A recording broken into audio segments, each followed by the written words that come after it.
From backstage passes to the stories untold, Craig's got the history worth more than gold. With Griff's expertise and the whole crew's heart, they've been keeping Skynyrd's legacy alive from the start. Every day they're sharing memories and more of the band we worship and adore.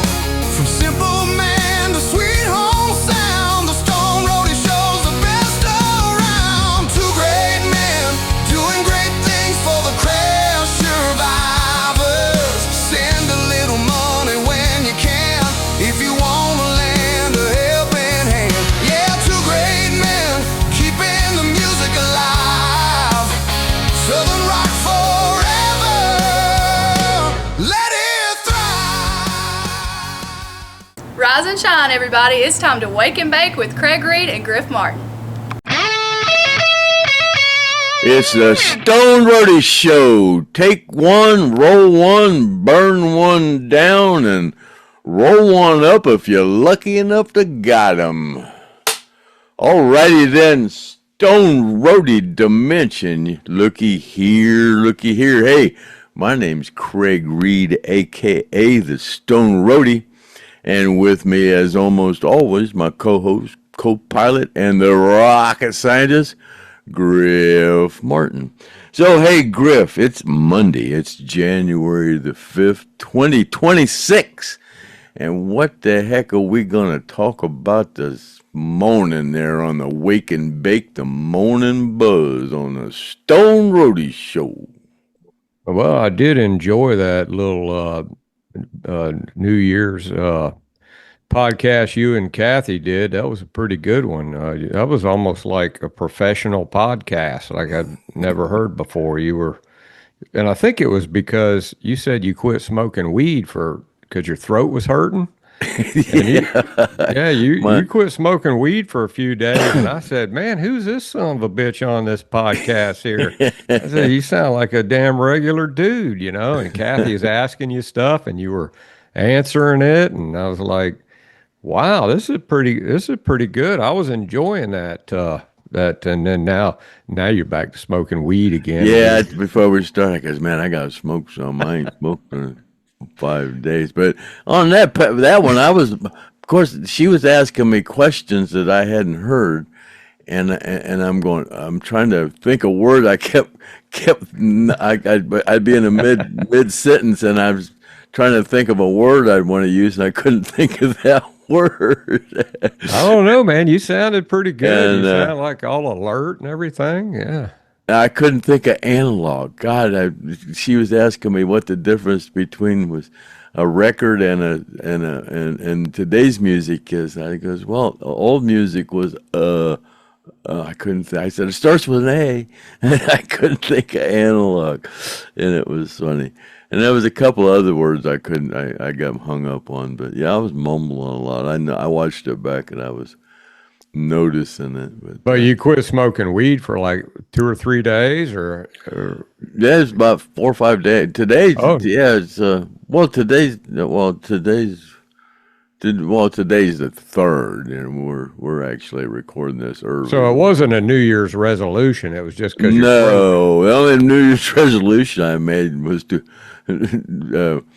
quit being a dirty bastard and dirty lying bastard and send out them prizes. Yeah, I remember hearing that. Yeah, followed by some kind of an excuse.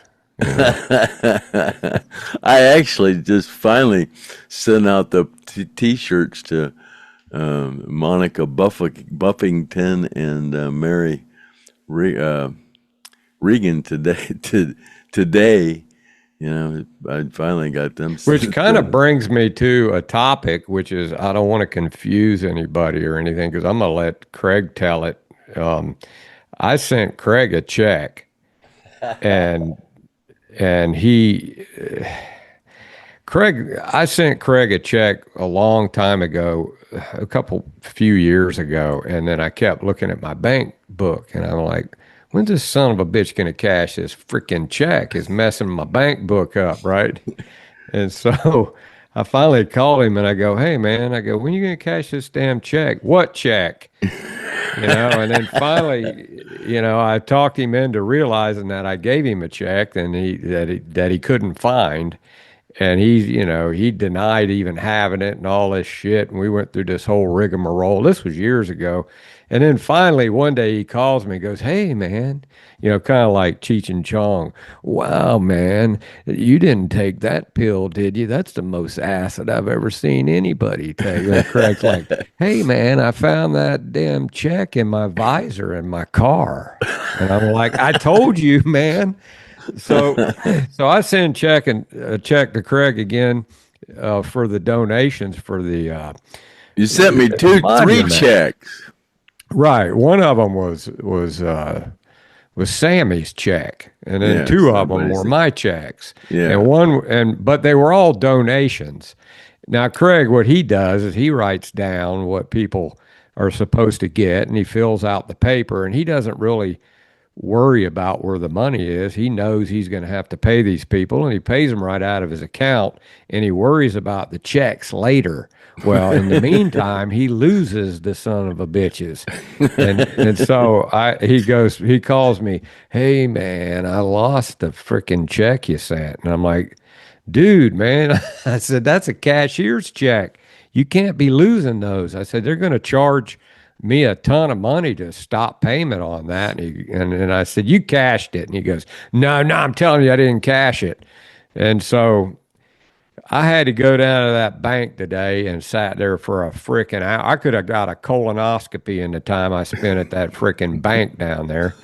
And the lady comes back, she goes, "Yeah, your friend, he cashed that check." I deposited it. Yeah, but what the funny part is through this whole time, Craig looking for the check, he found a check that he lost, and he found some cash that he lost.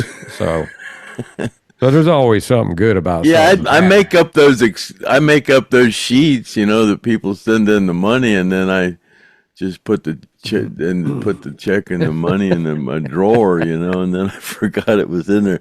And it was inside of a card, and I'm looking for that other check, and I said, "Hell, here's a check here." It was from March. and I told Craig, I said, "Man, what if you can't find that check?" He goes, "Oh, well, I'm not going to be crying about it. It's just I'm going to be out of the money." And I go, "That don't bother you? What am I supposed to do about it? I can't worry about it if I can't find it." And he'd already moved on, man. He was already, okay with the fact that he lost it and moved on.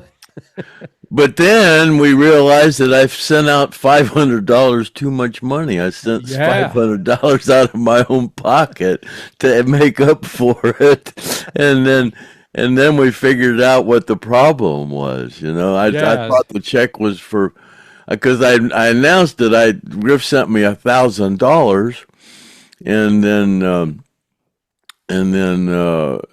then we got confused about the other stuff, and then I just thought I was short 500, so I just, oh hell, it's my fault. Just send everybody $500 out of my own pocket, So it's actually the opposite of what Artimus says. Craig is actually taking money out of his own pocket and giving it to the survivors instead of pocketing. So, well, I added $30 to everybody's thing because Gene got $30. Yeah. And then I when people buy those T-shirts and stuff, those are 150 each, so I got to get tracking on them. So the tracking was $10 a piece. So there's another 20 out of my pocket, Yeah, and I so tell this you thing what, costs me money all the time. Just yeah. I mean, Craig, people think that it's getting pocketed. It costs money to do this stuff. Well, the Zoom is like 150 a year, and then I pay $350 for the website. And then I pay like $300 for the Zoom every year, and then God knows all the times I've sent postage out, to people. Like just yesterday, I went fishing with John Nottingham and Craig, and and even though I mean, people donate money, but the money they donate still, like the money comes out of my pocket to mail. Like I mailed John, a jump drive with the fishing trip on there. But we'll talk about that fishing trip, man. That was awesome. Fishing trip. That But was a we'll nice talk sized about it. fish, man. Yeah, it was. I remember telling everybody that I hope I get to go on the fishing trip. You never know. Gene's got to come back from Oklahoma, and we don't know if he's going to make it in time. We don't know if the weather's going to be right, but everything lined up perfect, and Gene was able to make it, and John was able to make it, and it was a beautiful day, and it's all on video, so you guys stick around for the end of the podcast, and it'll be an on the road with Griff Martin fishing on the water with Griff Martin, Gene, and John Nottingham, and and this is pretty good. And the cameras all worked really well and everything. So yeah, it's pretty good. How did video. you mount that camera? Where did you mount the camera to get you driving the boat? That's what I was trying to. Oh, I took a stick and I put the how you got the bottom of the actual, like, this is a tripod that you can screw onto the bottom of that. Oh, okay, yeah. And I just mounted a thing on the end of a stick, and I stuck it in the rod holder. And just It was drove real around. steady when you went under that bridge. I'm going, oh God, I hope that tripod's low Yeah, enough that I just actually- barely missed that bridge. I actually had to look at that, make sure it wasn't going to hit, 'cause the water was down. I was going, how in the hell is he doing that? He must have some kind of a tall tripod on there. And then you went to go into that bridge, and I'm going, oh shit, I hope he knows. Yeah, it cleared by about a foot. Yeah, so but yeah, it turned out really good. We had a great time, except Gene. Gene still is upset because he got skunked. He He's blamed you for not catching any fish. He had a damn Yeah. bird's nest in his reel. he had a bird nest the entire time that we were fishing. He had nothing but messing with a bird nest, and that had nothing to do with me. And and then he calls me up today, and I wasn't at home to get the phone, but I know what he wants. He wants to go fishing this weekend to unskunk himself, because but nobody's catching anything. We Nobody's catching anything better around here. explain to some people what a bird's nest is. That's when you're using a bait caster and all your line gets all tangled. If you don't put your thumb down, it'll go, it'll make a big bird's nest in there. Yeah, when you Get all throw tangled. the bait on a bait caster, you have to put your thumb as soon as that bait hits the water, because the reel will keep going. And it's really the most ridiculous thing. Now they've got reels that they won't do that. They're actually computerized, and they won't do that. But My bait casters are I have those old Ambassador bait casters, yeah, and but I've thrown so many times I'm just automatically just do it. But yeah, and you have to. There's like a dial on there, and the idea is when you push that button, the line is supposed to ease down real slow out of the end of your rod. That's how you test it. well, that's the drag too, right? Yeah, well, the sensitivity for the cast. If you have it too loose, it's just But if gonna- you get a big fish, you got to tighten that up because it'll. But Gene, he was all upset because he didn't catch anything. And I've seen people go on tournaments before, and the whole entire tournament got skunked. So I don't know why he's all bent out of shape about why he didn't catch a fish. I guess it made him look bad. But old John Nottingham caught him one, and we got that all on video. So you guys stick around. It's a pretty good fishing trip there. So Yeah, when you ask him a question, I like the way he goes, "Oh shit, Griff, you're always catching me at these things." well, he's the one who set that up. He goes, "Hey Griff," he goes, he goes, ask me about why the survivors don't, or the band don't help out. He tells me that. He asked me about that. So I was like, man, I don't want to ask you. I'll make it look like John asked. So I go, John wants to know, and John's looking at me like, man, what the hell you put me in here for?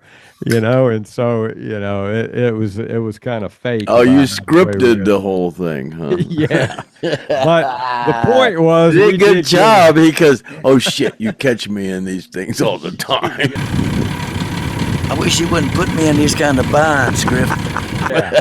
Yeah, that was his idea. That was his idea. Well, now people know. Yeah, it's funny. Yeah, now they know. See his acting. He's a and good actor. You can tell by the look on John's face. He's like, man, I didn't ask this question, So, So Judy, if you're watching, that's Gene's.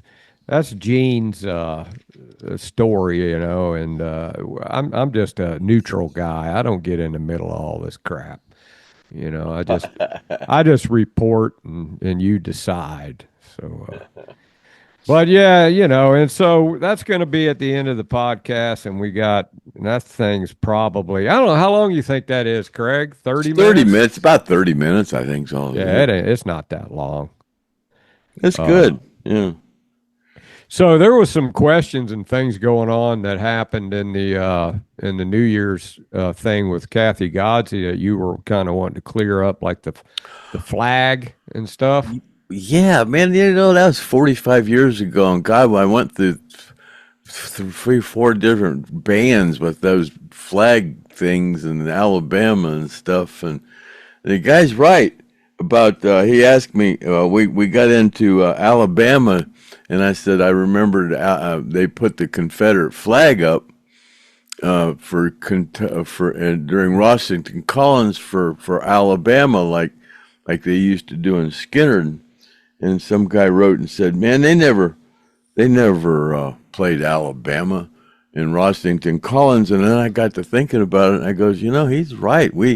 But we did use the Confederate flag.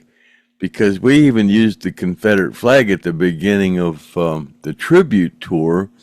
We would use a flag, and then we would and we switched back and forth between the Confederate flag. But they always brought the Confederate flag in during Alabama.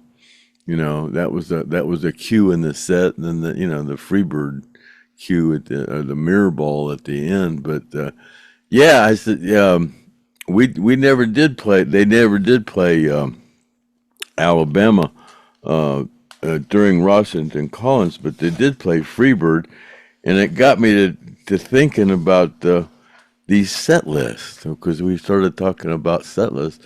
This is one actually written by Dale, and it was handwritten because that was before we even see there Dale. Yeah, Dale Emily. By Dale Krantz. That's Dale crazy. Emily Krantz, yeah, right at the bottom. She hand wrote those. And it starts out with prime time, means nothing to you, don't stop me now, opportunity, get away, one good man, don't misunderstand me, miss it when it's gone, and then sometimes you can put it out, but it just don't do no good. How cool is that Craig has a set list with the songs that Dale sings and wrote, signed by her at the bottom? That's freaking But amazing. then they played Freebird at the encore, but that's just not on the set list because everybody knows that. So that's one that Dale actually hand wrote. And then then we just copied them, because you can see I got two of them and they're exactly the same. So is one of them a copy and one of them's original, or? They're both off the copy machine from the from the office, but we didn't have printers. She didn't have a computer with a printer. Gotcha. The copy machines were available, but to get a computer with a printer, that didn't really exist in 1980. So that's what these are from. Sheet handwritten, and then they had copy machines. Well, It's it's like, still pretty cool. Even though it's a yeah, copy. Yeah. it's like the other ones I have. I'll show. I go there. This is one of the original Skynyrd ones that I sometimes sell on eBay. And this was a Skynyrd set list. And people always wondered who wrote those. And I was explaining that before, that, yeah, this was before they had copy machines, and they would get handwritten. And somebody said, well, who wrote them? And then I said, I don't know who wrote them. And they said, who usually wrote them? I said, well, the production manager. But these were written by someone in the office at Sir Productions. And then this was putting these set lists out and stuff was like kind of what I did at the end of my career with Lynyrd Skynyrd. I worked out of the production office, and that was like part of my job to keep these set lists available so we could put them up on stage. And actually, I was the one that was responsible. Well, a lot of times, like Boxcar, that did the piano, and he'd have one from the night before, but I'd have to make sure everybody had a set list up on stage so people would know. But then I talk about putting out sheets during the day. I was responsible for putting out day sheets for all the times, when lunch was going to be, what time the sound check was going to be, and what time we ate lunch, and just the whole daily sheet. I had to put all those on the buses and stuff so everybody would be aware of the daily schedule. But these set lists were part of my job to make sure that they were on stage every night. Well, back in '74, who wrote the set lists when you first started? That would be like the road manager, and like I said before, then I remembered, because actually when I started working in the production office, I had a printer, and every day I would print them out on my computer, and then I had my own little Canon, little portable printer. I'd print them all out, and that's how I did them. But I had seen the road manager, or not the road manager, the production manager in the early days, and he would have to write those out. But then I did see them. I remembered that they used runners, that they would find one of the runners that we used during the day. They'd find usually a woman that had good printing skills, and then she would type them out, or write them out individually, like this. She would hand write them, and then they had to be checked to make sure she didn't. Yeah, because I just think, could you imagine if you gave Leon one and you left a song off of there? Ronnie or the drummer. Yeah, the drummer or Ronnie, because the drummer's going to start the next song. He'd start the wrong song, and everybody would be all discombobulated. Artimus would be playing one thing, and all the guitar players would be playing something else. Yeah, that would be a huge screw up. It would start out like that anyway. Yeah, somebody would catch hell for that one. But, yeah. So that's pretty cool. That's a pretty cool little thing, a little show and tell there that you got. Yeah, the set list, yeah. And then I had a couple little things. I kind of, when I was going through my memory lane, I kind of remembered when Ed King, he got bored, and he goes, man, let's just play the set backwards. Nobody will know the difference. And everybody goes, yeah, let's just do that. That'd be funny. So they did. They started out with Alabama and worked all the way down through MC. Just played the set totally backwards. And then ended up with Freebird, But that was kind of funny. But I was watching the New Year's Eve specials, and I saw Marshall Tucker. I saw the guitar player from Marshall Tucker. I had the sound down, and I went, wow, that's Marshall. I forget his name now. God, I'm sorry. I know it, but I just can't think of it right now. But I said, man, that's him. So I said, "Oh, Doug got to be in there." So they started playing it. I can't remember what song they played now. It was right on the tip of my tongue, but it's not now.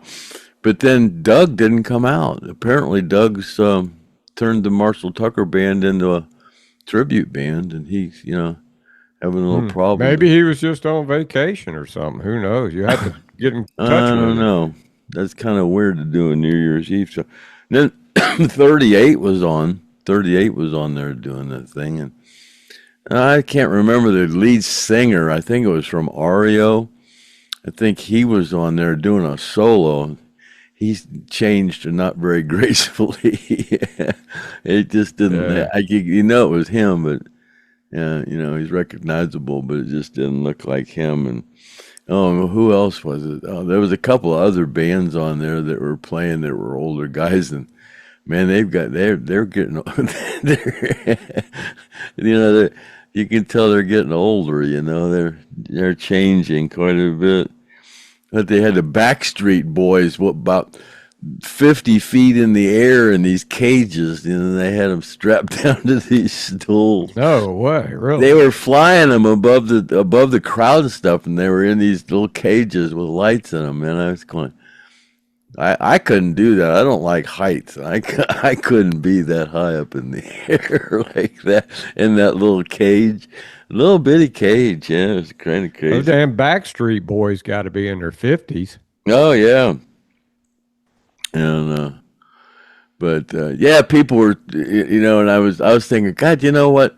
I kind of like the whole entire new Stone Roadie song for the intro, but Griff says people will get bored with it. But I was thinking, if we play that whole intro at the beginning of the podcast, we won't have to, talk about donations, because people, I don't want to hear about donations. I just want to hear skinformation, But Well, we're always leave it gonna up, we're, leave it we're up in the always gonna comments.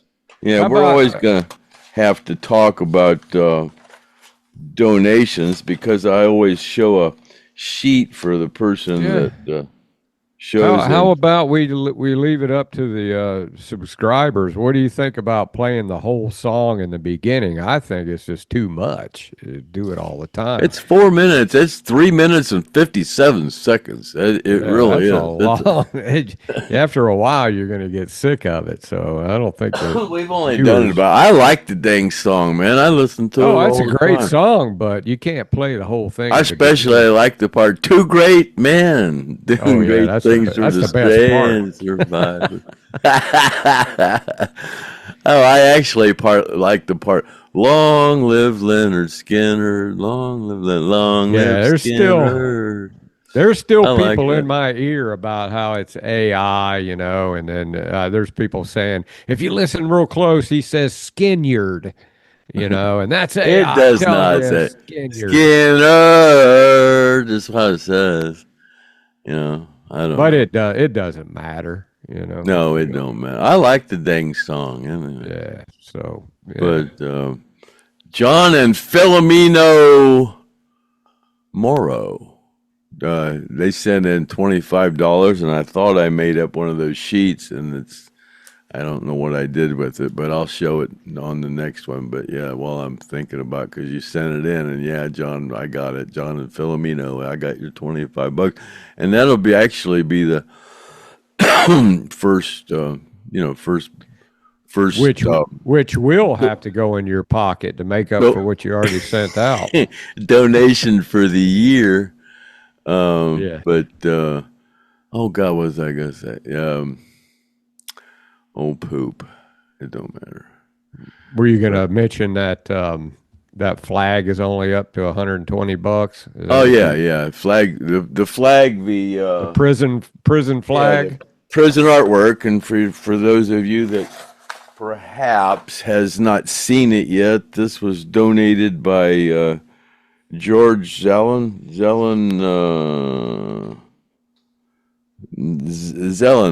I don't want to pronounce his name wrong. So this is it. It's like 16 by 16, and it was designed. Well, I sent him one of them stickers that Clayton Johnson sent me that I was we were And distributing. that's where he got it from, was the sticker. Uh-huh. So He got it whoever from the wins that, sticker. you should send a sticker out with it. Oh yeah, definitely.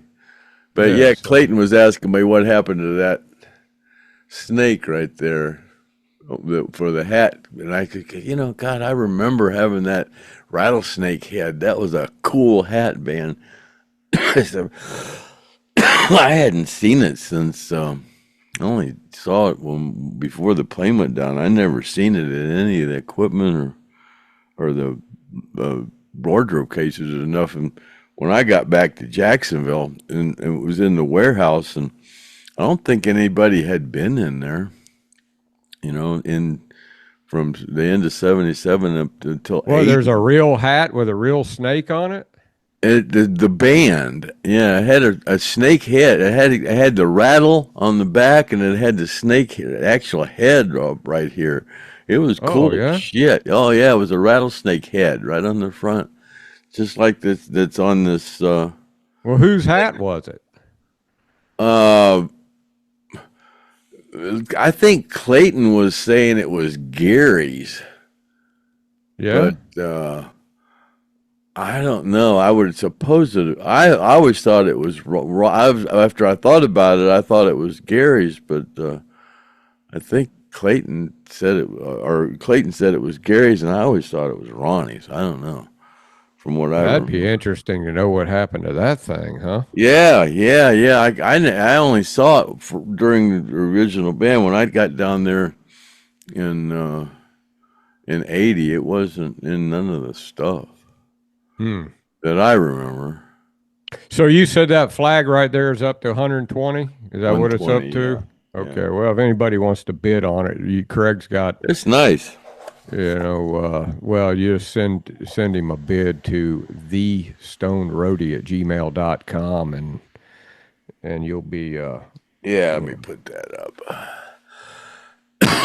But that's about all I got going on. Yeah, so I got some other things that people. Oh, Paul Abraham. I heard Paul Abraham's back in hospice. Yeah, is he? Oh. That's what I heard. Yeah, and he's not doing real good. People have been wanting to know about his update. Well, you guys say some prayers for Paul. We've had Paul on here 4 or 5 times, man, and it's a long illness he's had, But well, we said we took in $6,000 at the end of last year, but turned out that we took in $6,100 because that 500 that was mine. Yeah. That I threw in there by mistake. So yeah, we took in $6,100 at the end of last year. Profit. Yeah. Now I've got some stuff that we can put on auction, but we won't do that today. We won't start the new year off with an auction. Yeah, I don't really like doing this donation stuff on this podcast. I never did, but man, these people need, there's people. Yeah, there's people need they like like money, man. They like to donate, and they like to, to help. Oh man, they said, especially Mark Howard said, man, it helps him out. Oh yeah, tremendously, and it does Gene too, for sure. And well, old John Nottingham, man, he didn't want to mention how much money he donated, but he donated a significant amount of money to Gene and to me to do an on the road. Now, that's one thing I want to talk about is this guy John Nottingham, this guy that we went fishing with. He's the kind of guy. He's my kind of guy. He's one of these guys that I would really get along with really well because he owns a hydraulic tubing hose shop where he makes up tubing and hoses for hydraulic systems and things.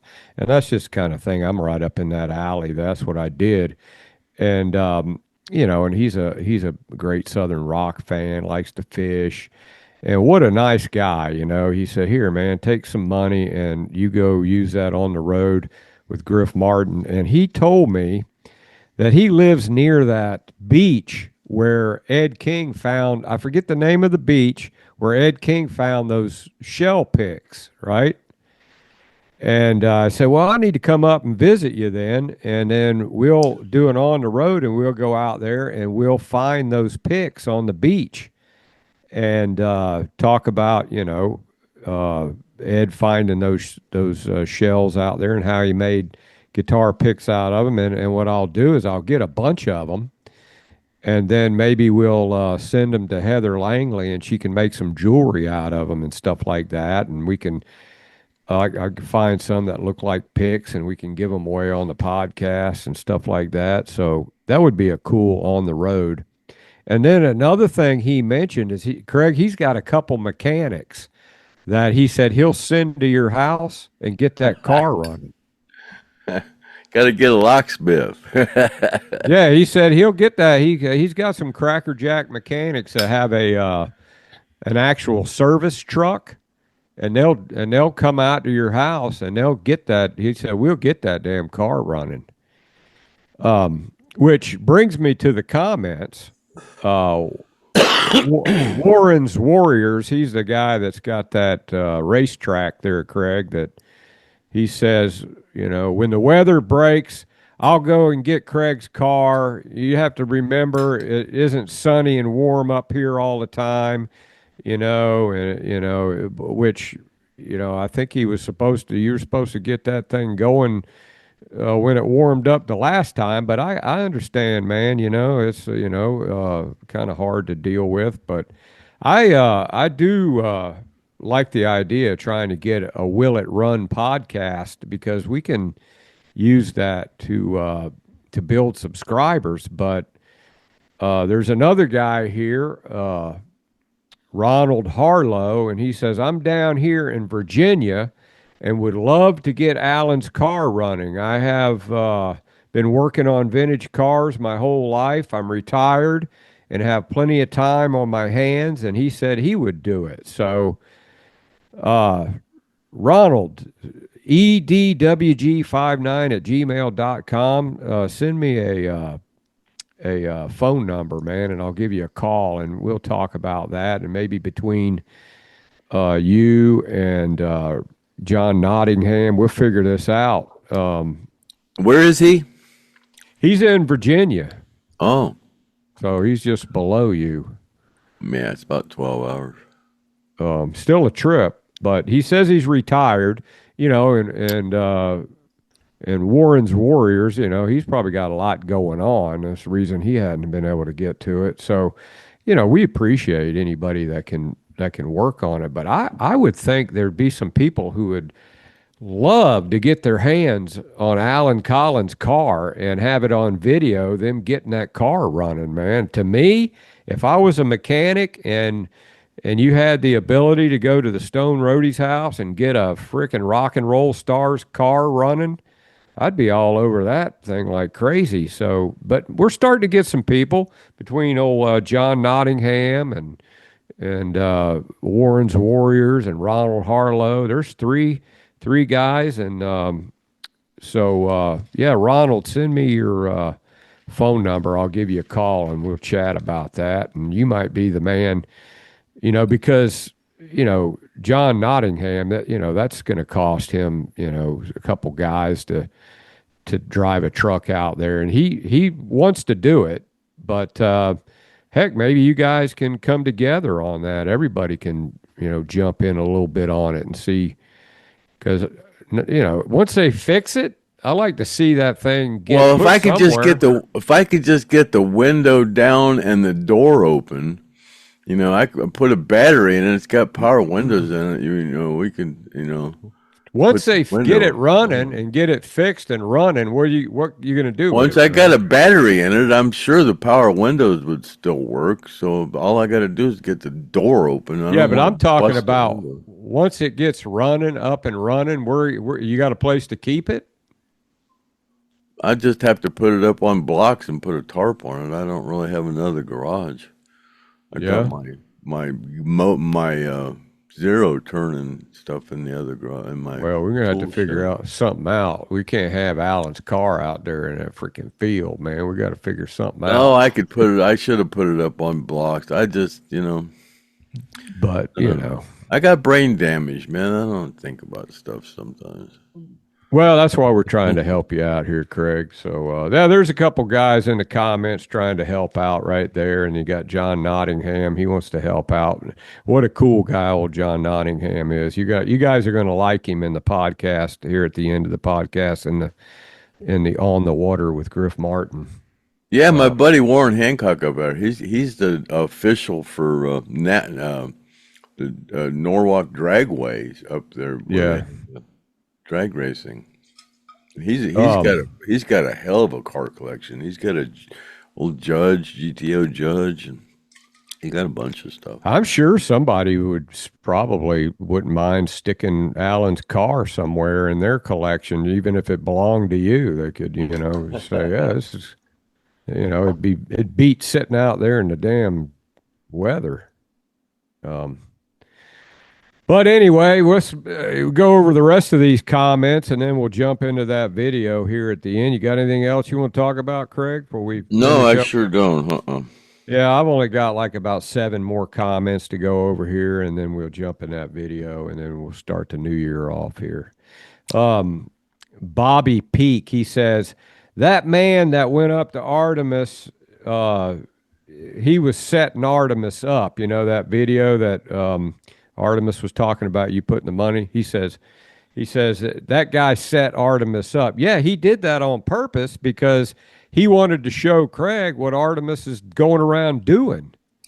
I don't think he did. I think he just wanted to know what Artimus thought about it and said he donated. And I think Artimus just came up with that. But somebody else told me that they went up and mentioned my name, and he turned sour real quick. Well, and then Bobby says, but in his opinion, Artimus means well because, you're a survivor and you would get the money too. No, Bobby. He's slamming the shit out of Craig. Well, I don't have no part of that money. I mean, there's 12 of us survivors, but only 5. We were all contacted. I contacted everybody. He goes, hey, this is what we're doing. Do you want to be a recipient of any of this money? And they all said, no, give it to the people that really need it. So that's what happened. But we don't want to, do an Artimus roast on here. We just want him to stop telling fibs, Now, Craig will sell his underwear if he I tried to give Gene a pair of my old underwear out of the rag bag that I got here at the house and get Gene to go say, I heard that Craig's selling underwear on the podcast. I want to get mine in here, but Gene goes, I ain't doing that shit. I ain't being involved in that Artimus, anything to do with Artimus and underwear. So I said, yeah, you're probably right. Right, he didn't preach it with his pants down. Yeah, he did. he could sell them underwear. Preach it with. These are the ones I had when I did preach it with the pants down. And that damn Gene, now he gets lost. He almost didn't come fishing. He said it was too foggy, and he says I almost turned around and went home. And I said, well, that was the biggest mistake you could have ever made because you got you a nice little check when you got through fishing. And he goes, yeah, you're right about that, man. He goes, I'm glad I kept going. And then I got to drive Gene a third of the way home, have him follow me because he gets lost, man. And he'll end up in the middle of the night out there in the green swamp getting attacked by the Trinde Naguara, freaking cult, which, he's going to tell the whole story about how he got mugged in the fishing thing. He's going to tell you heard it, right, Craig? You heard the whole story about how he got attacked and how he kicked their ass and all that shit. Broke the guy's ankle and and lost his eye and all of that stuck stuff. The eye in his pocket, in his watch pocket. Always wondered what that little pocket was. I guess it is a watch pocket, isn't it? Yeah. Or an eye pocket. Yeah, so and then we got Kimmy. Kimmy asks a pretty good question here. Craig, did you ever meet George McCorkle when you were with the Marshall Tucker Band? I'm sure I did, but I don't remember the specific incident. Yeah. No, I'm sure I did. Yeah. Well, you were worked with the guy, right? I mean, Well, yeah, I was. I mean, I hung around in there. I never sit down and had a chat with the guy, but I was in the room with all of them, and we all partied together. But I never sat down with the guy and bullshit with him or nothing. But yeah, I met him. Okay, and then Thunder Drums. Talking about that Artimus video. Was the guy in the video next to Artimus Barry Lee Harwood? He looked very uncomfortable. Yes, that was Barry Lee, and he was very uncomfortable. You could tell he didn't like being around that whole thing. Barry's kind of like a quiet guy, he don't say too much, but once he's a very religious guy, very Christian. He don't like anybody talking any trash about anybody. He just wants to go make some money with the band and have some fun, and he don't want anybody arguing and pissing and moaning about stuff. So yeah, you could tell Barry was uncomfortable about that, which I feel bad for him because he don't particularly care for that kind of stuff. You can tell. Me and Alan and Barry used to hang around a lot, man. Yeah, we did. Yeah, Barry, he's got some good stories, man. I listened to him telling some stories when I was around him in the studio there with Six Gun, and and I got to hang around him. And what was really cool was I got to hear him record in the studio and playing licks, and I was sitting there right beside him.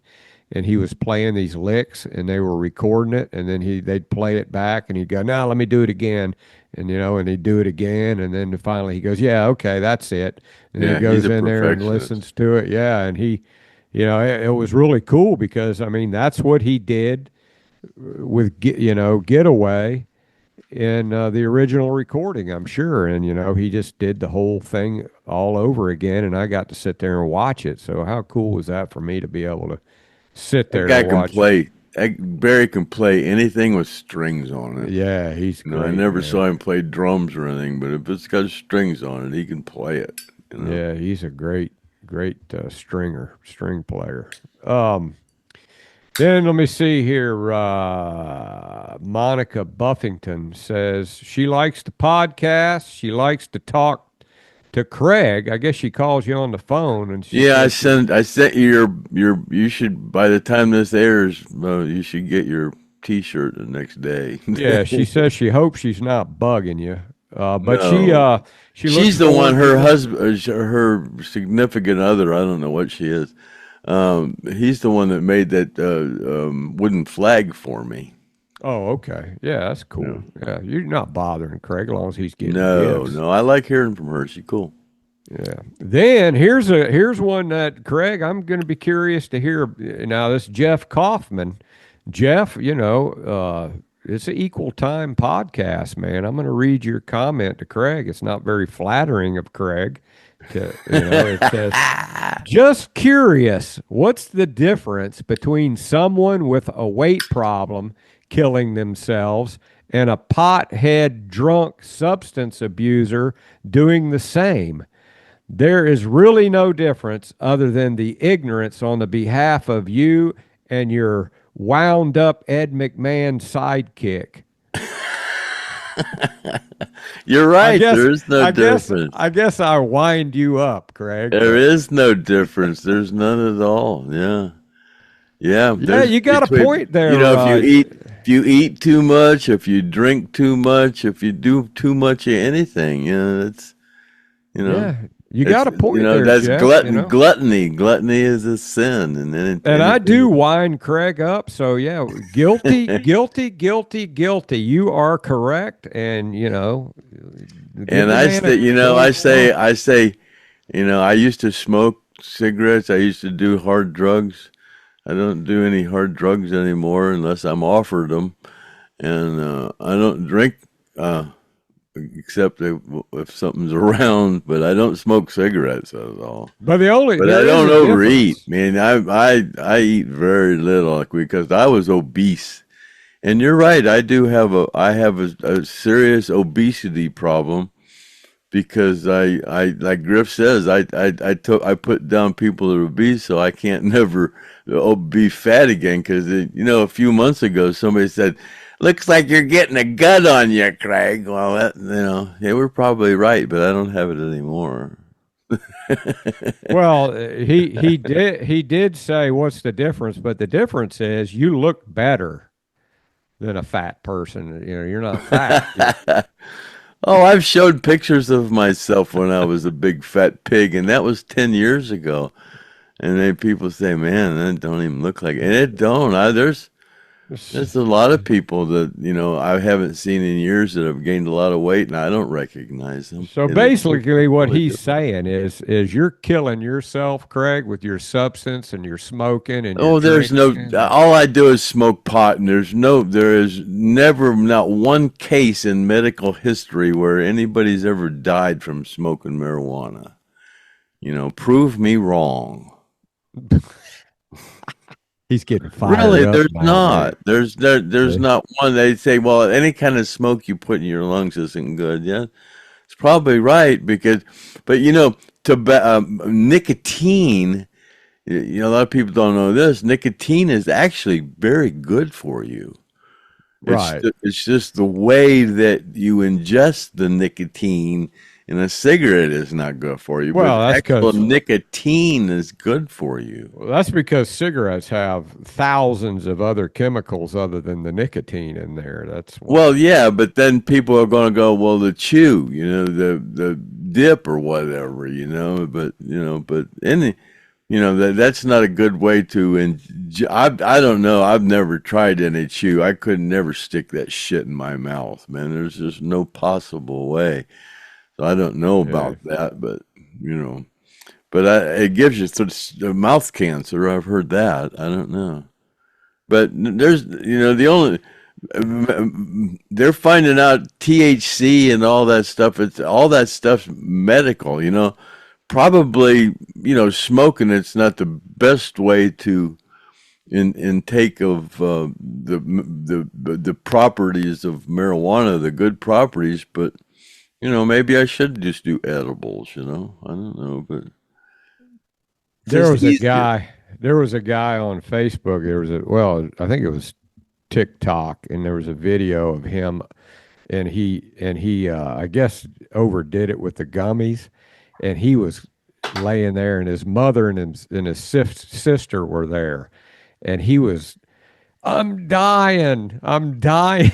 He was, which if anybody's ever experienced doing too many gummies, you can relate, man. It's like you think you are dying, but you're far from it, and you're going to be just fine, and you don't have to go to the hospital or anything because there's nothing going to happen to you other than you just feel like shit and you want it to be over soon.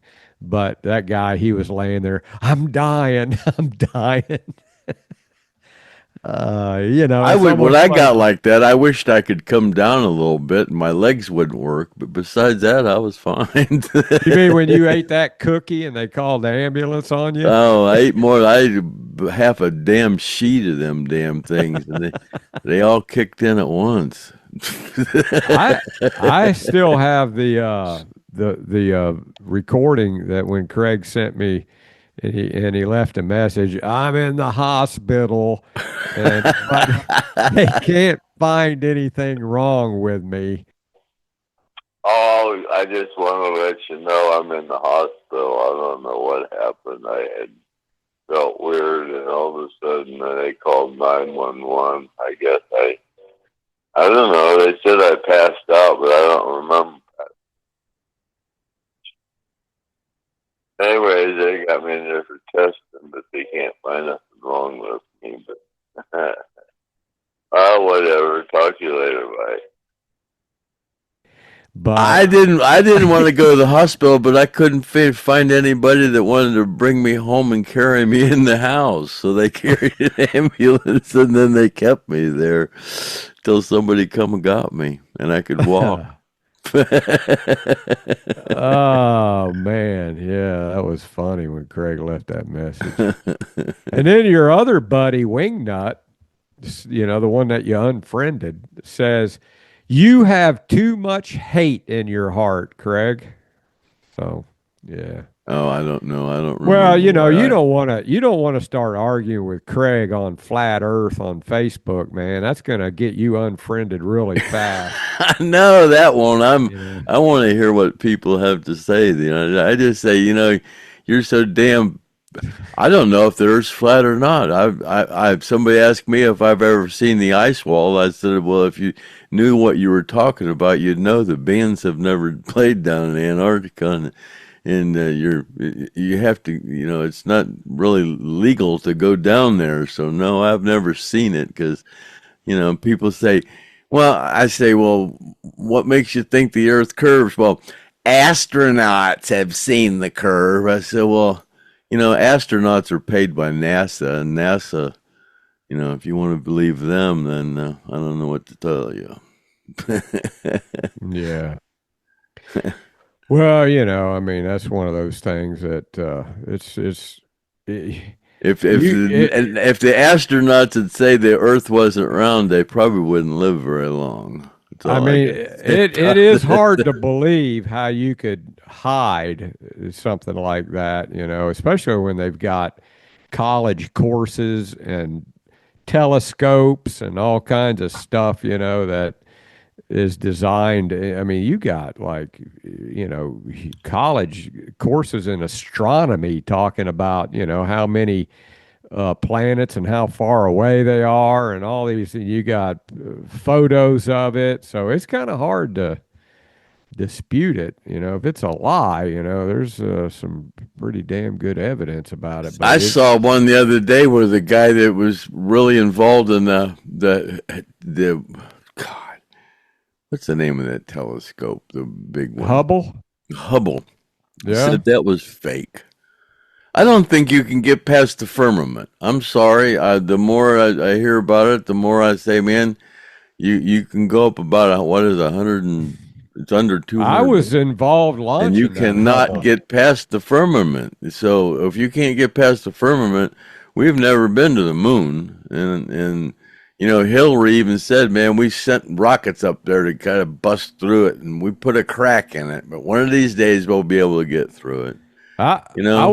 I was involved in handling that payload, the Hubble. We, hauled it around. We loaded it in the cargo bay of the shuttle out at the pad because it was too heavy for it to go in the. Some of them they'll go ahead and they'll put in the shuttle, but this, that RSS. A lot of times, they've got these payloads, and then in that RSS they roll that back, and then they put the canister up there in that RSS, and then they mate it back up, and they open the payload bays, and then they put the satellites in there, and they'll put 4 and 5 satellites inside that payload bay. With that Hubble, the thing was huge.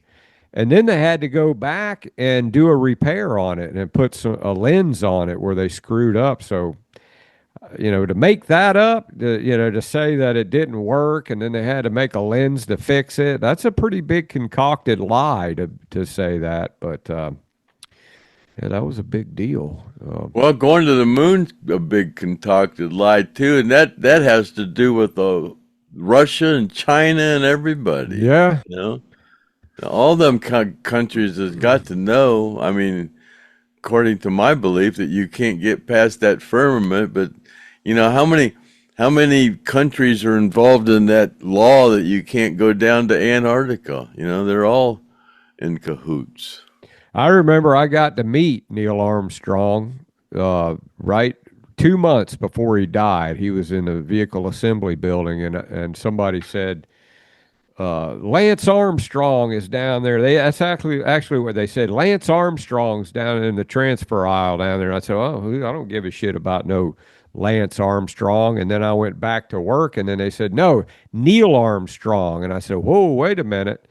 So I went over there, and they had a yellow rope up, and I told this guy, he actually took a picture, but it didn't turn out too good of me shaking Neil Armstrong's hand.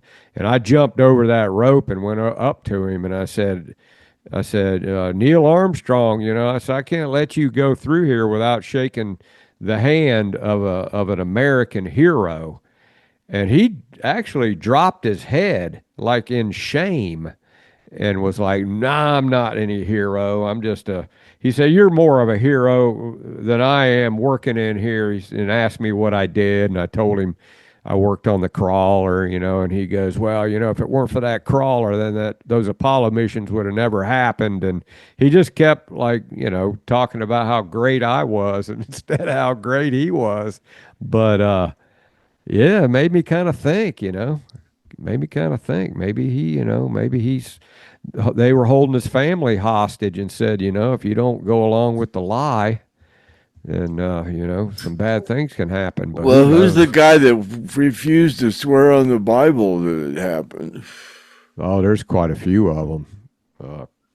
Because if they do, they'll die. Yeah, there's quite a few of them.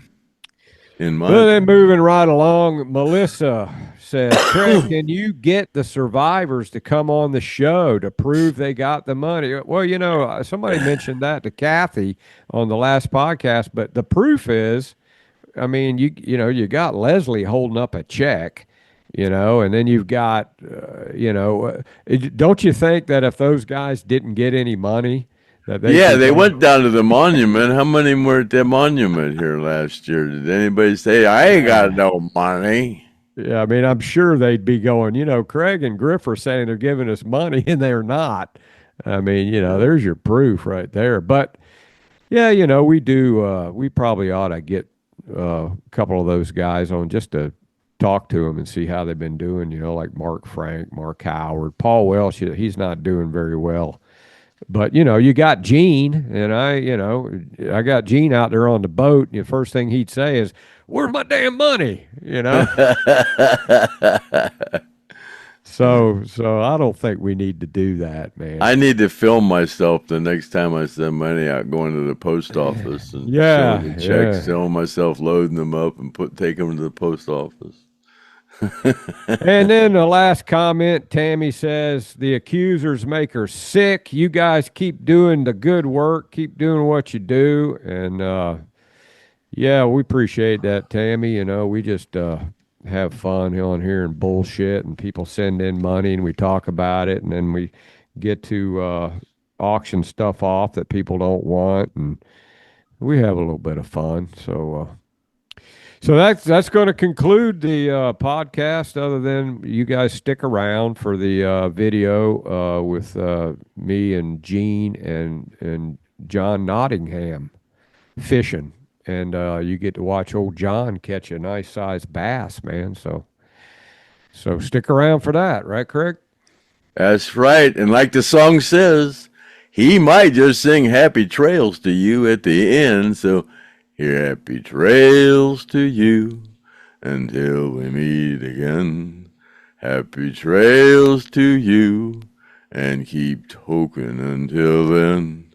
And see you later, alligator, at the wild crocodile. And that's it for this portion of the Stone Roadie Show. And stay tuned for Gene and Griff and John Nottingham to go fishing. And that'll be it.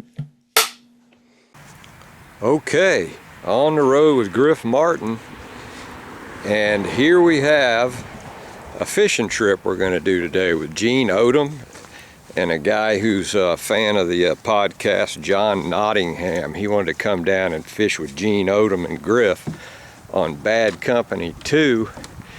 So we just put the boat in the water. I had to run back because I forgot my cameras, and so I'm back now, and got Gene in the boat.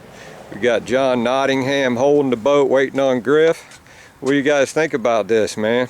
We ready to go? Ready to go. You gonna catch anything, John? Hope to. Yeah? Hope to. Hope to catch something with Gene. This the first time you've been to Winter Haven? Yes, yep. Okay, and Gene, he's been fishing with Griff before. 150 miles to sit here and wait in the boat. All right, well, we're on Lake Howard, right across the street from where I live, and we're getting ready to jump in the boat here and see if we can't go hook into a fish. So away we go. You know, this podcast that we do, and we collect money for the survivors, and old John goes, you know, how come the band don't help out or Judy help out? And that's a good question for Gene right here. Gene, what do you think about that? I wish you wouldn't put me in these kind of binds, Griff. Well, speaking for myself, I pissed her off years ago. When they did Freebird the movie, I said they. When they did Freebird the movie, I thought the band was doing it. And come to find out, Judy was making the movie, not the band. And so she contacted me one day and said if I'd come up to, they had the Fox Theater sold out for the movie premiere. And would I come up there and help them sell merchandise? If I would, I could sell my book. Hell yeah, I'll go up there. So I went up there and helped them sell merchandise. They're sold out, 4,700 tickets. She had posters, T-shirts, all kind of Freebird movie stuff, paraphernalia. So sold it all, sold all of it. And I sold some books. I don't know how many, I made a pocket full of money. So I come back home with I was Negro rich. And the next day, Larkin Collins called me on the phone. Gene, come by the office. I'd like to talk to you. I said, sure. So I'll go by Larkin's office. That's what's up. He said, how did she do? I said, y'all did great. You sold out. I said, you sold all the merchandise. You sold, and he had a layout of the venue, so he knew how many tickets were sold. I said, you sold out.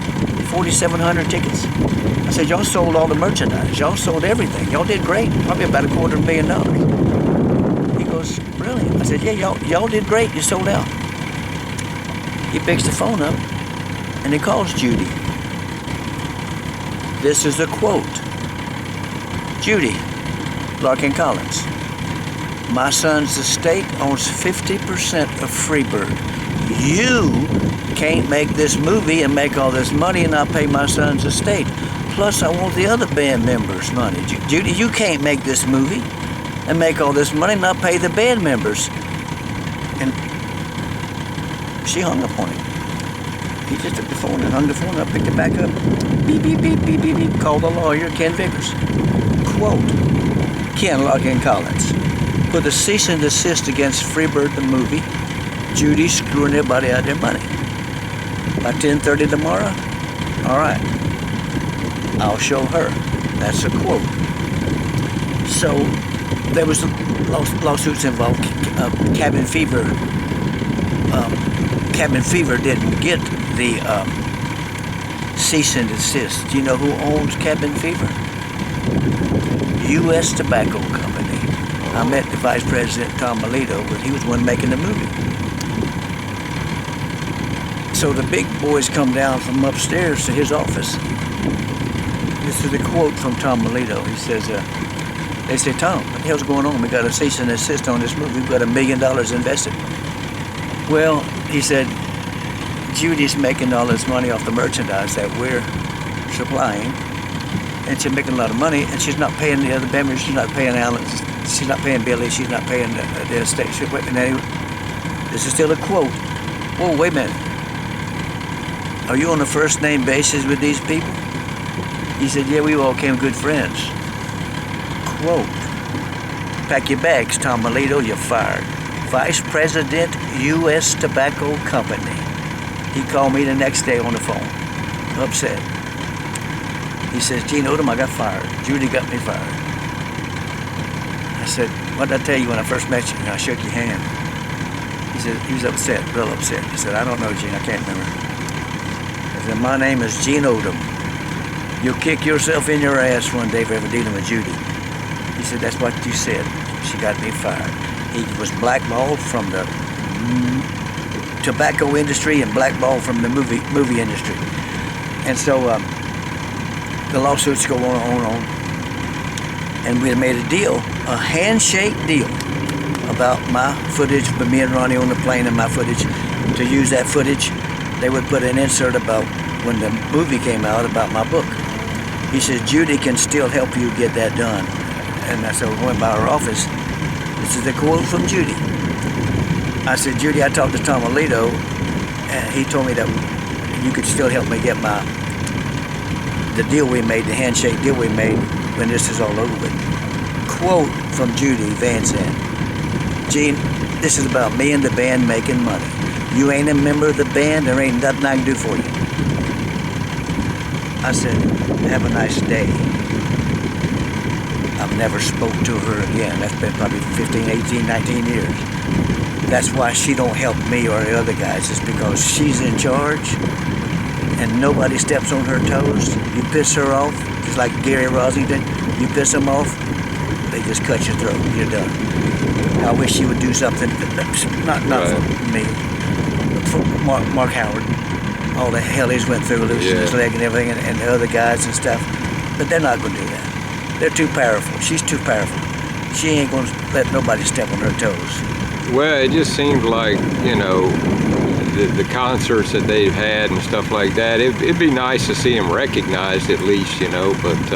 They don't care about nobody. They don't want nothing to do with old Lynyrd Skynyrd. A lot of people ask that question all the time, you know, that's, well, how come the band doesn't help? I don't ever go there because I'm just kind of like, I report, you decide, and, you know, a guy like Gene here, and then, you know, John, he asks the question, you know, but he don't know, and I don't know, but all we know is we listen to what you guys have to say, and then the people get to hear it, and then, you know, they can make their own decision on that. But right here, Gene Odom, he said it. I guess the other people might have pissed him off too, but by me taking up for Ronnie's estate and winning her all them hundreds of millions, that don't have no validity with her. But you piss her off, that's it, you know. All right, Gene, well, we got that motor warmed up right there. Let's hit it, man. Y'all holding my fishing up. Let's go.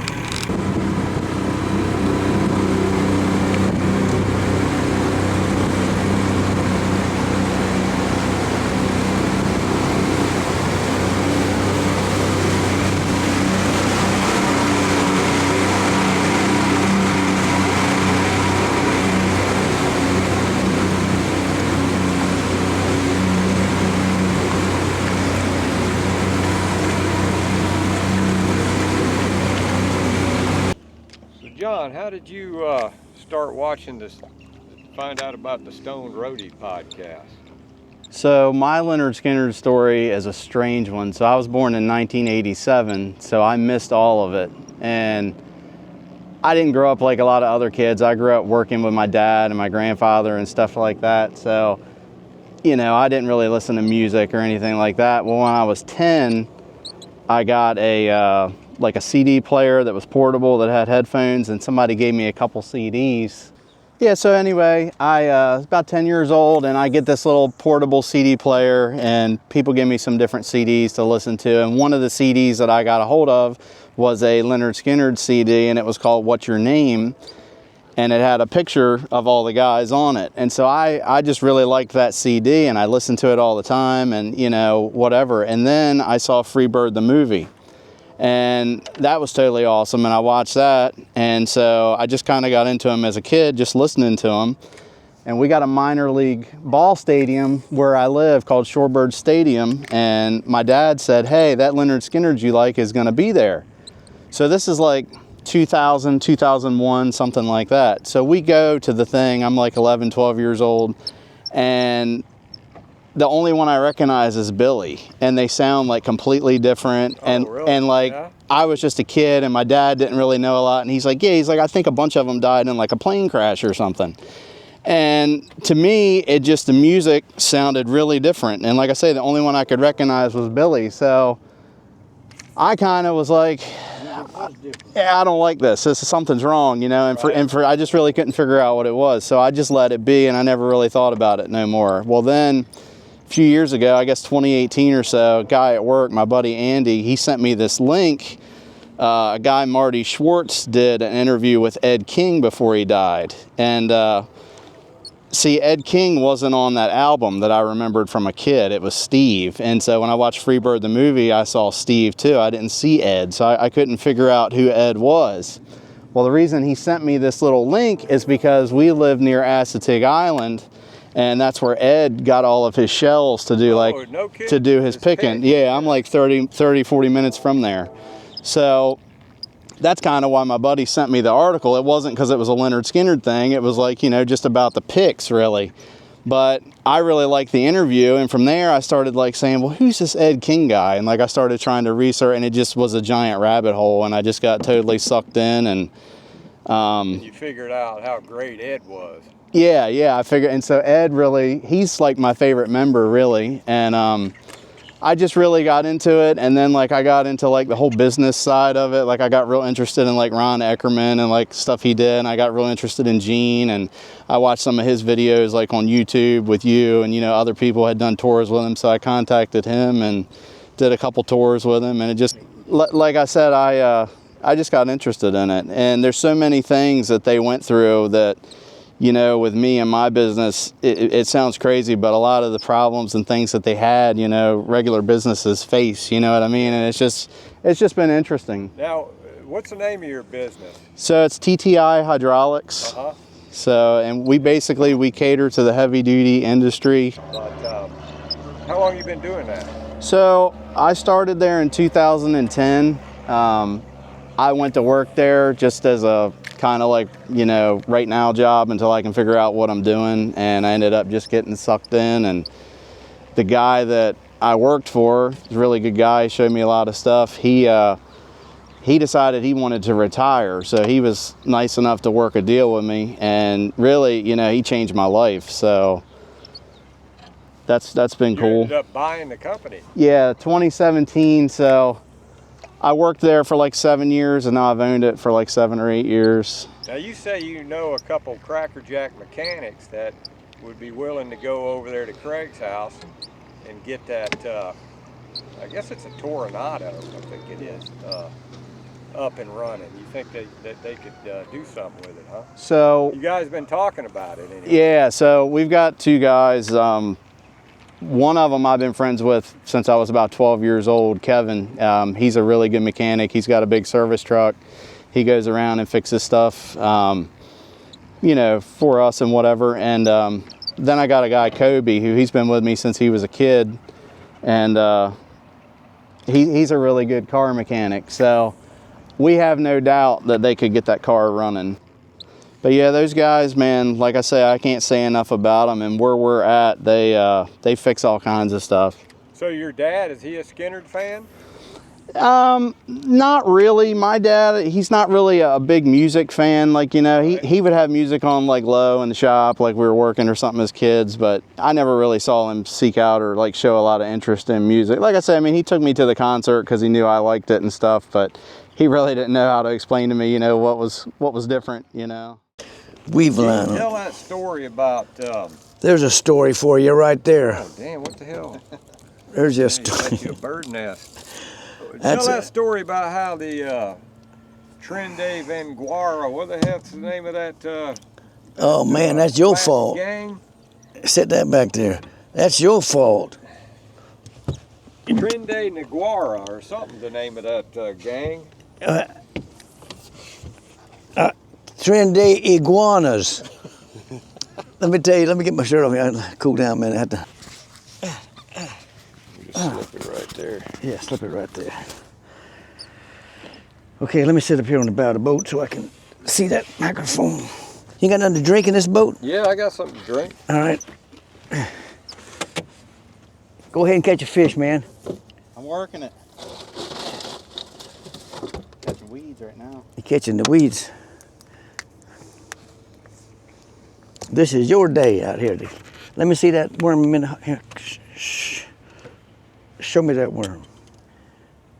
No wonder you're getting tangled up. You can't fish like that. Oh yeah, you got to hook that weedless. Yeah, man.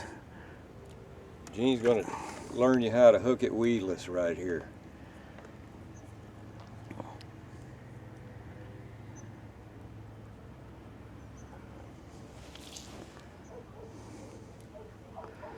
It's not easy on this kind of hook to do this thing, to make it proper. Tell that story there, Gene. All right. John wants to hear this story. It was the last time I was out here fishing with him in these lakes up here. And we fished all day, fishing into night, and it was late when I'm heading back home, and I'm 3-hour drive through the backwoods.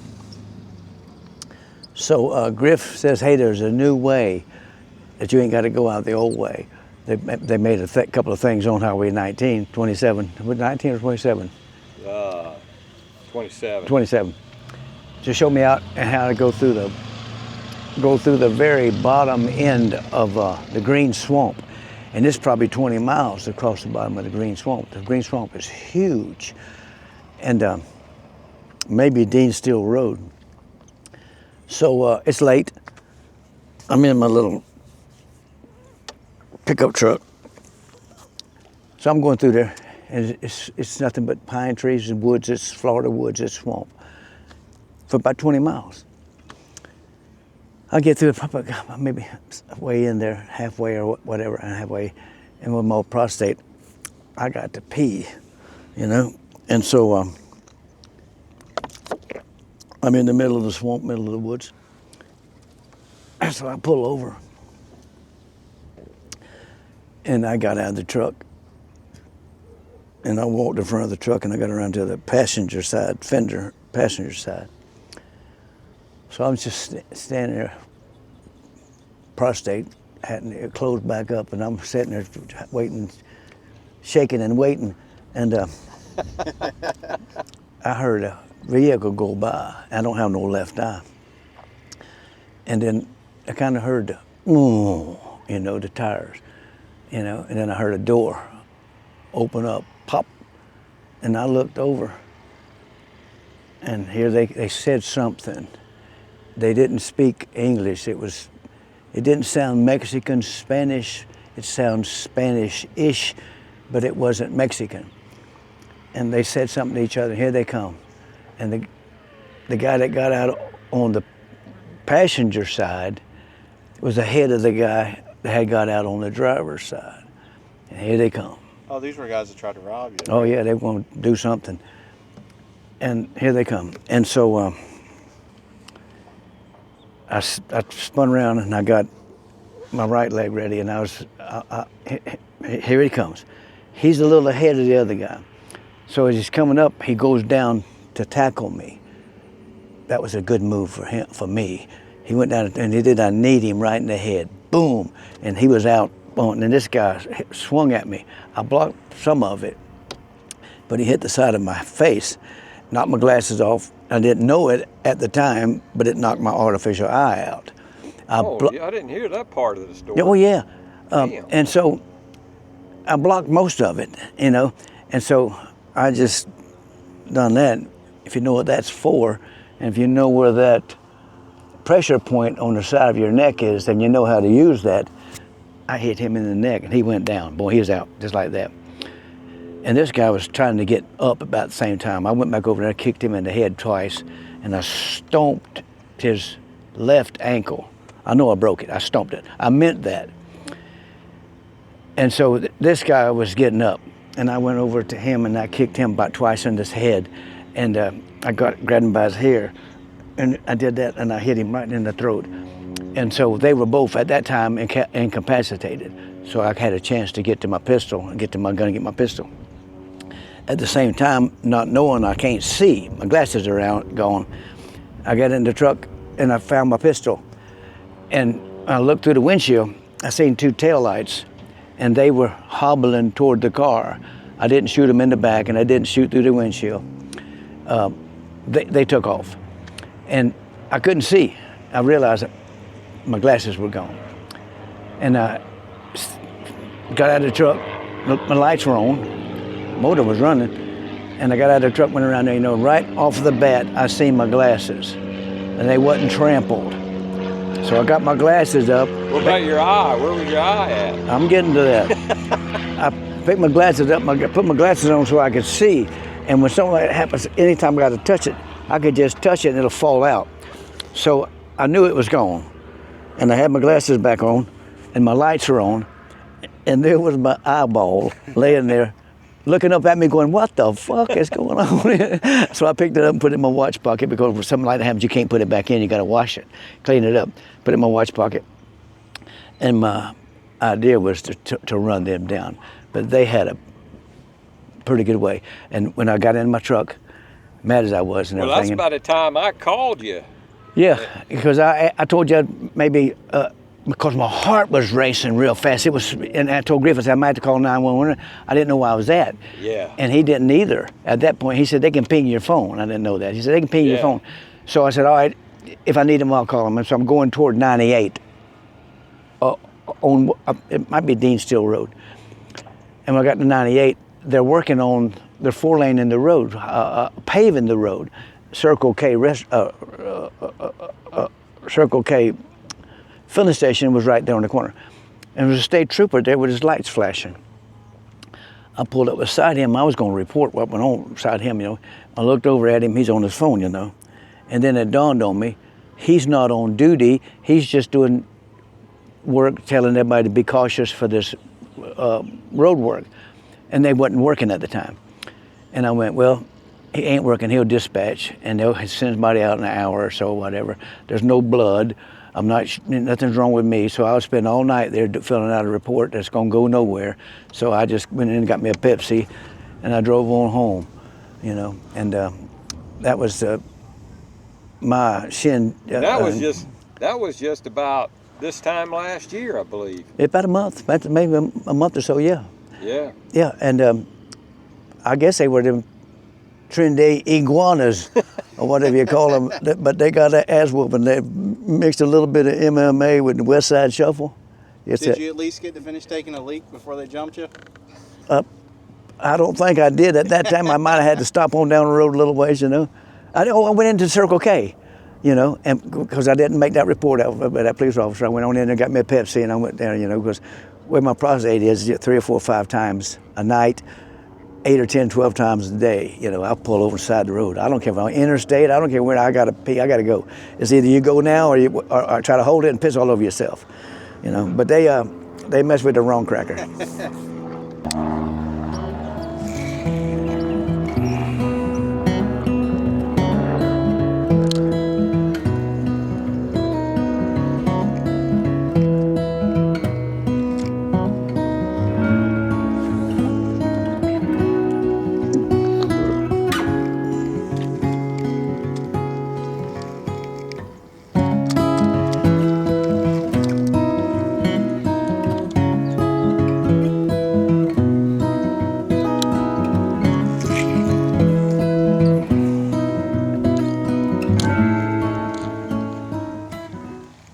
So John, you'd heard, you know, a lot of people were talking about that picture where Ronnie's standing on that rock fishing, and it looked like some kind of a quarry or something. And you say you heard something maybe that Judy said about that. What was that you heard? So a long time ago, I was just looking for pictures and stuff and just trying to learn and looking for stuff. And I came across that picture somehow on Facebook, and it was somebody had posted it or shared it or whatever and was saying where it was, and I saw where Judy had commented that picture was in the Cayman Islands. Crazy. Is what I heard. Yeah. But I didn't want to say anything because I wasn't, Right. 100% sure.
Well, look at John Nottingham. Hold that bass up there real quick, Gene, before we go into that dock. I want to get him. That's a damn 4-pounder. Way to go, John. Thank you. Fix your worm. So what was the technique on that, John? I just threw it out. You told me to get close to the dock. You set my worm up right. Got the culprit worm. Threw it out. Got a bite right in the lily pads. I'll be damned. Look at you. Mr. Gene helped me pull it in. Gene Odom luck, man. You backfired on him.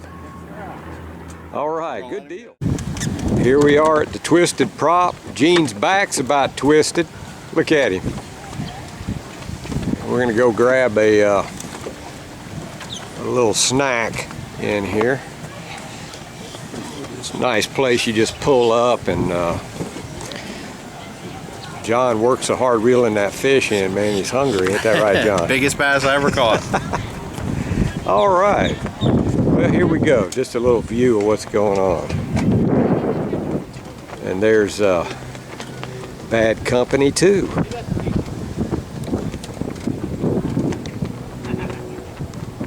TOO. All righty.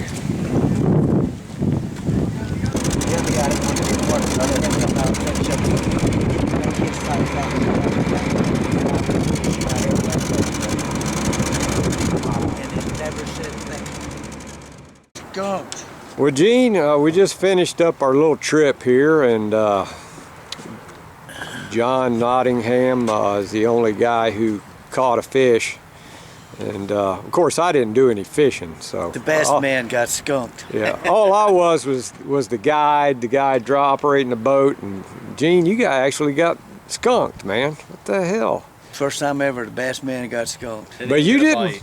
But you didn't hit John with that Gene Odom bad luck. I didn't even get a bite. Yeah, well, you might have got one. You just didn't feel it. Yeah. You know? It one of those days. But at least we can say that the boat did not get skunked. Not get skunked. No, we didn't go. And we had a great time. We did. And it's a beautiful day. We did. It is. Beautiful temperature. Bucket list checked off. Fish with Gene Odom. And Bad Company too ran like a top. Yeah. There she is. We just had lunch over there at the Twisted Prop. What year model is that motor around? 78. 78. 78, 1978, 70 horse Merc. Damn, that's an old motor. Very nice boat. And it's signed by Gene Odom. I'll show you guys here. So, right there. Remember when you signed it, Gene? Yeah, signed by Gene Odom. Yeah. 70 Merc. And there she is. Yeah, these things are dime a dozen, these old bow riders, but you know, you gotta fix them up. Yeah. But now this has been fished out of by Ronnie Van Zant's fishing buddy. Yeah. And I didn't get skunked the last time, wasn't it? No, but you know, it's been like that here lately. I don't know what it is. But old John, he pulled through, man. Yeah. Good Biggest man. bass I ever caught. Yeah. Maybe a little over 4 It was getting a little scary there. We were thinking, you know, we wanted to have something to show on the podcast, like, you know, we're not amateurs. Never even felt the bite. Okay, Gene and John and myself, we just got back to my house, and you know, John, he donated a couple checks. Now, we're not going to say how much this is, but he donated one to Gene, which is a very generous amount of money for Gene to get his brakes done on his car, and Gene's just ecstatic over it. And then he donated another one to On the Road with Griff Martin, and then some of it to go towards the podcast. So we can't tell you how much we appreciate it, man. And we had a great day, and also, you know, people can see that that there's generous people out there, and people that like to take care of people that are disadvantaged, and it's all in great fun. And we had a blast, and he caught a fish. Yeah, man. Yeah. So I appreciate the stuff you signed for me and the stuff you gave me, and it was a good day of fellowship, and we just had a really good time. Great memories. Yep. Great. And we're gonna get Gene home before the Trende Naguara gets him. Trende iguanas. I can't drive at night. I got to get out of the bright lights. I can't see, so I got to get home. All righty. Well, until next time, appreciate you coming, John. Yep, thank you. All righty. See you. Yeah, too great.